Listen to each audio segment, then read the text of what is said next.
Hey everybody, welcome back to Down to the Wire. I'm Bryce, I'm Ross. and today we have a really exciting episode for you guys. We'll be talking about the Redskins, we'll be talking about what DeShaun Jackson said, Patrick Mahomes' contract, and a lot more.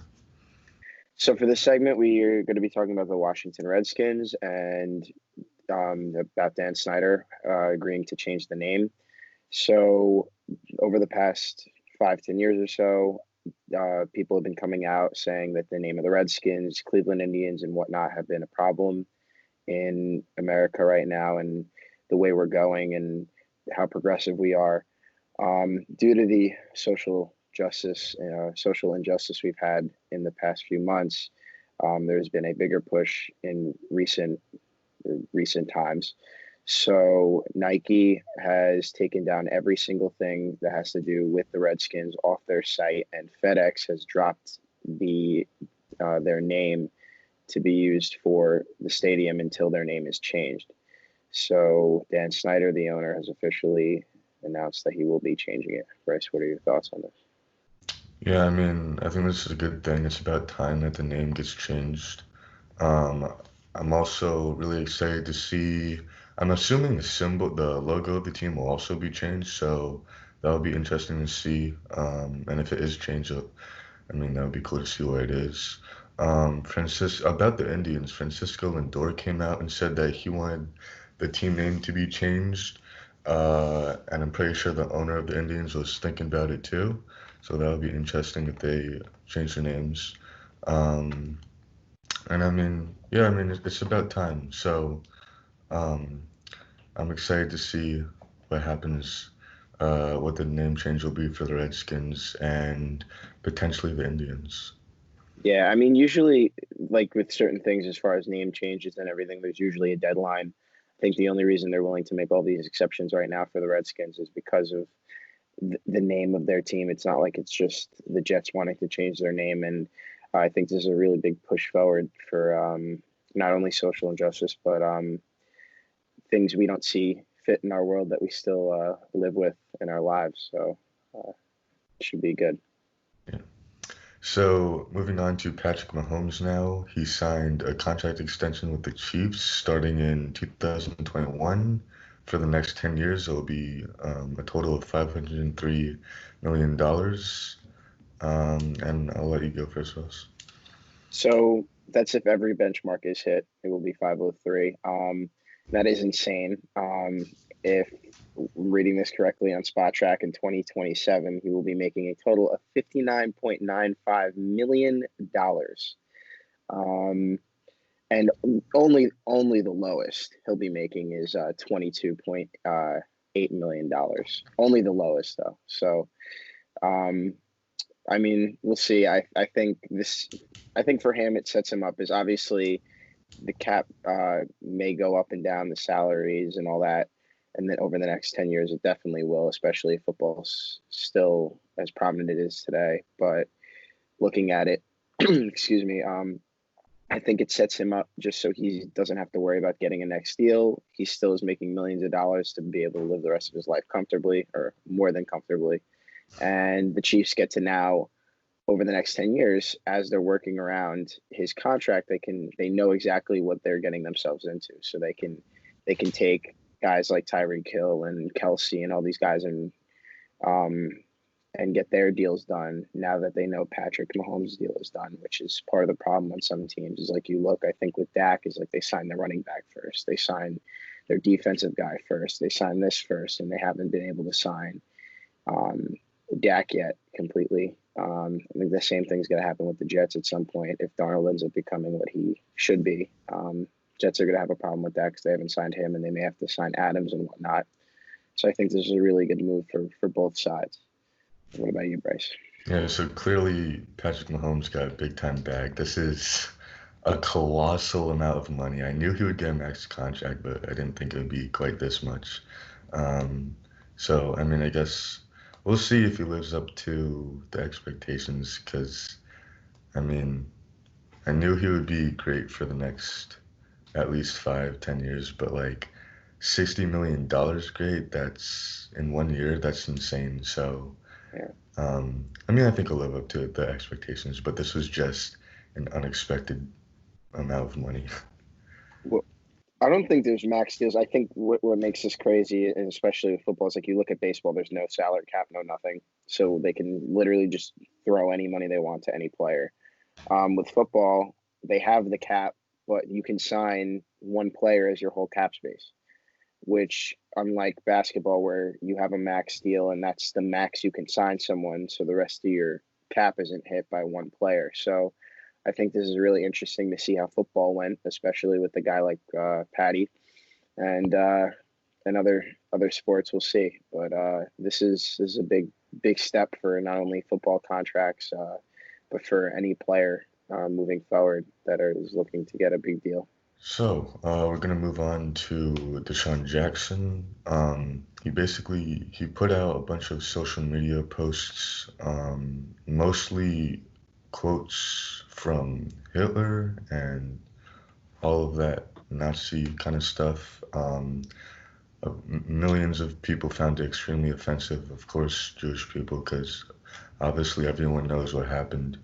Um, and we'll get into it, but um, you know, Steven Jackson, a former NBA player, at first he came out and supported DeShaun and was saying that he was right about what he said. And then a few hours later, in like an interview, he changed his mind and he was like, "Nah, you misunderstood me. I'm not supporting him." So that's a little confusing. Um, but immediately after the posts were put out, the Eagles tweeted basically saying that they don't tolerate what he said at all and they threatened to fire him.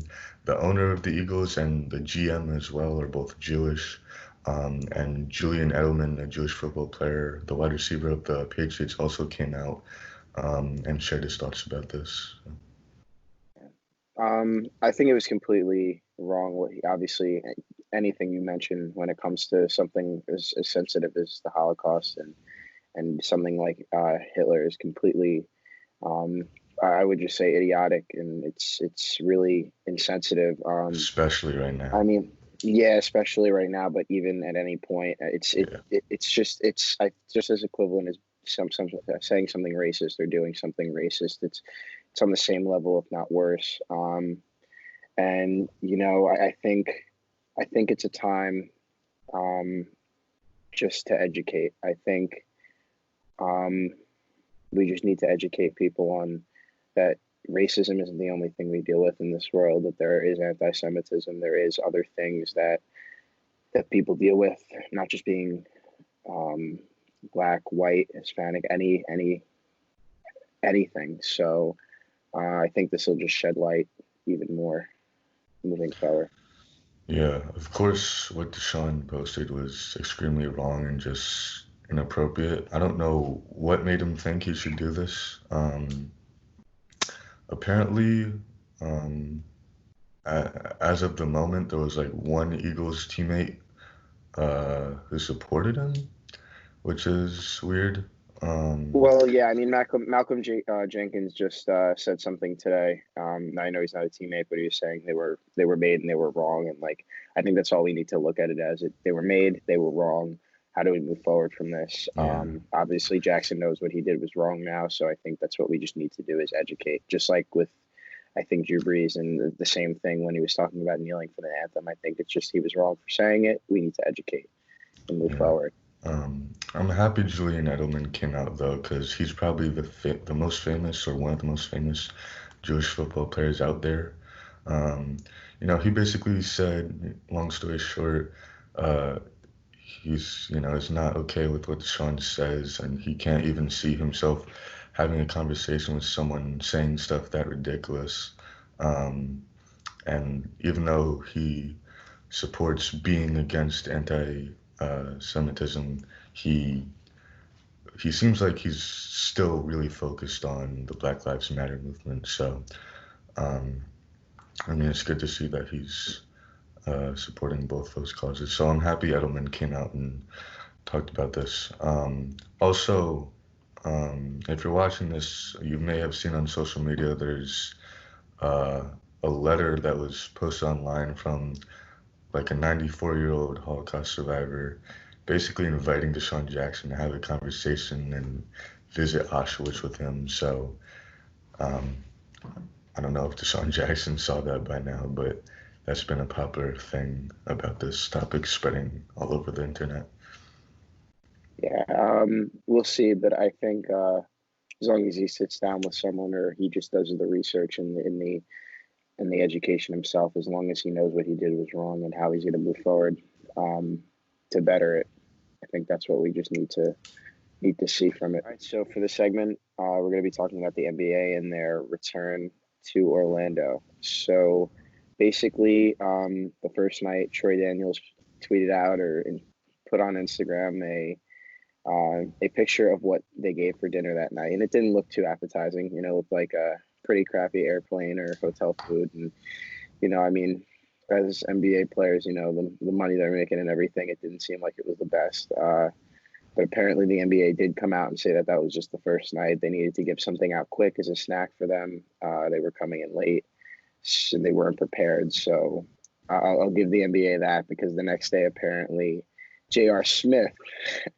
was on a Instagram live. Out of every single person, I don't think J.R. Smith should be the one to be coming out right now, considering he just got back in the NBA. But goes out there and takes a video. They said they had candy in his room that they gave him. They gave him a whole bunch of stuff, and then he saw the actual menu. It was like, oh wow, like a skirt steak, like really nice fish, all this stuff. And he was like, okay, now maybe this is something good. And he did get a text while he was on live stating for him to get off the live because he's exposing too much. Now, I don't know what's too much, because Terrence Ross has come out and taken a video of the lounge, which honestly looks like a pretty bad hotel lounge. So, I mean, for the NBA, it looks like it's not the best. But Bryce, what are your thoughts on all this? Yeah, you would think, considering all the personal chefs that the players have, and or maybe the chefs that possibly the resort has, would be like really good and up to standard and have a bunch of. I mean, the foods are healthy, but you would think they look good. So I I mean, we'll see. I guess maybe we'll see if the NBA players are living just a crappy, weird life outside of playing the basketball games at the hotel, or maybe it gets better after the first few days and they're living a luxurious, uh, up to their standards lifestyle. So Yeah, now I don't know how they're doing everything, but I did know I heard the Jazz and the Magic did have practice this morning and everything went well. But looking at it, I think you have to look is like there's no way and no doubt in my mind LeBron's chef is not in that quarantine place. There is no doubt in my mind that Anthony Davis is getting every single thing he wants as far as food and everything. Giannis, Kawhi, all those guys. I just think when you look at it as a whole, I think there are even guys who are maybe not as that caliber, who maybe not, and we don't know if this is true, but there's no doubt in my mind. I feel like that if LeBron's going to say he wants something, he's going to get it. Is that there are going to be guys who are younger, maybe not as big of a name, and they're not getting the things that they think they need. And I think that's the part that's going to come down to is after all this is where are we going to see the disconnect, and where are we going to see certain people getting certain things they need, want, compared to other players. Because you could look at guys like rookies who are maybe not there at that level yet, but they will be one day, and they're not getting what they need to be healthy for their standard. So yeah, yeah, I think that's going to be a big thing moving forward, is to seeing what happens with all them and what they say.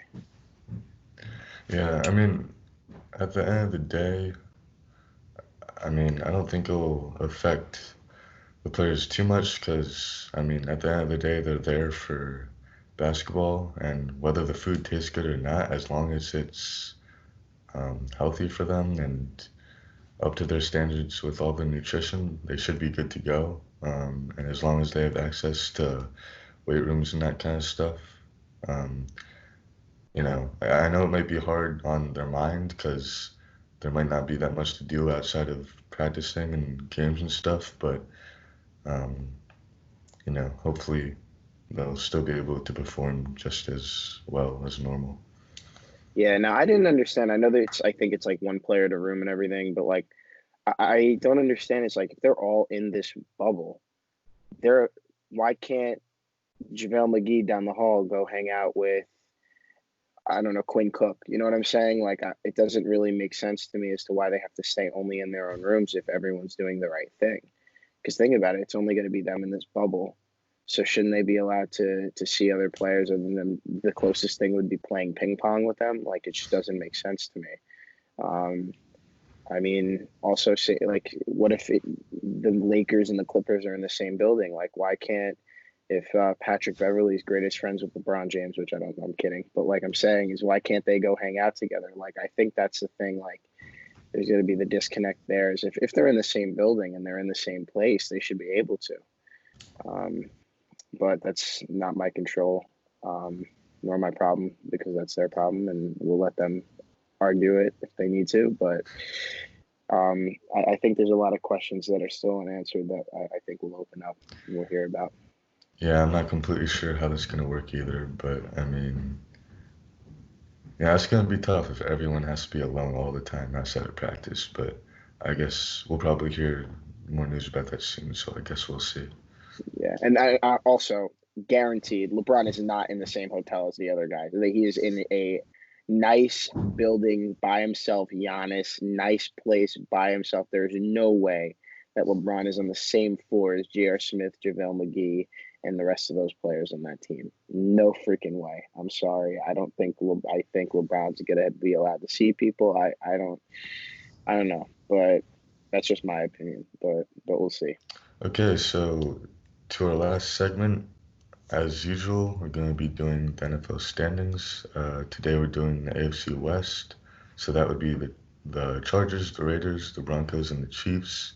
So, what's your order, Ross?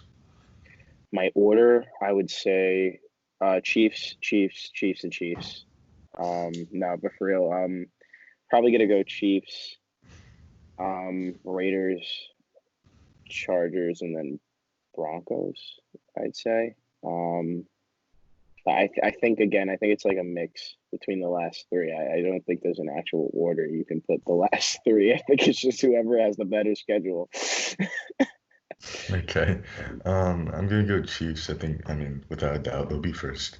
Um, I'm gonna go Raiders. I think they'll be better this year than last year. I'll go Raiders second. I think the Broncos are probably gonna have like kind of an average season, so I'll put them in third. And then last, I got the Chargers. Yeah, I mean, the Chargers lost Melvin Gordon and Philip Right. Rivers was Yeah. okay last year. I think people gave knocked him too hard with his play last year. But I mean, if you look at the other like Tyrod Taylor's a very decent quarterback. If they, I thought they were going to get Cam Newton, but they didn't. They just signed. They just drafted Herbert, if I'm correct, Justin Herbert. So they got a couple options at the QB1 spot. But yeah, the Raiders obviously they did decent last year. I think they could do better. And then the Broncos, I feel like the Broncos are in some stagnant water right now. I mean, they just picked up Melvin Gordon. Speaking of any team getting him, but Right. I think they're like in a stagnant water right now as far as like they'll always be like a team that's just average for the moment. Yeah, I think the Broncos are kind of just like stuck in place. So just like what you said, I think they'll kind of be average again. The Chargers got lost a lot worse.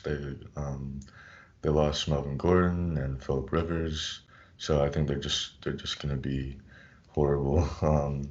Again, Yeah. like I said, I think the Raiders will get better than last year. We'll see what they can do. Maybe they can get like a solid 9 or 10 wins or something like that. But the Chiefs are gonna be ready to make a Super Bowl run again. Yeah, that's why I said the Chiefs, Chiefs, Chiefs, Chiefs, because I don't think the rest of this AFC West division matters at this point. I don't think they will for the next 10 years and $503 million. So, um, yeah, but they got a lot to overcome. Yeah. But yeah, So, what team do you have as your most improved? most improved. Mm, Raiders. Again, I don't think there's much improving in this. If anything, there's the least improved, which will be the Chargers. But um, we'll see. Probably the Raiders. What about you? Yeah, I got the Raiders. Again, like I said earlier, I think they can definitely. They only just the Raiders. They have room for improvement, and uh, I think they'll be able to do it. Also, not that this has to do anything with it, but they got that fancy looking new stadium. It's looking nice out Yeah, I there mean in the Las rate. Vegas, so I'm excited to Yeah, see what happens over there. yeah. I mean the Raiders and the Broncos both went 7-9. So I mean I feel like either can be average or just improve a little better. I think the Chargers they're not going to be any better. So maybe a game or two. So as far as improving, I don't think there's. Maybe it's the Chiefs, honestly, at this point, 12-4 last year. um, all right, and then brightest future. Yeah, Bryce, you Bryce go ahead. future. I mean, it's gotta be the Chiefs, right? I mean, they got Patrick Mahomes locked up for at least the next 10 years. So, I mean, we might No, see no, them excuse win. me.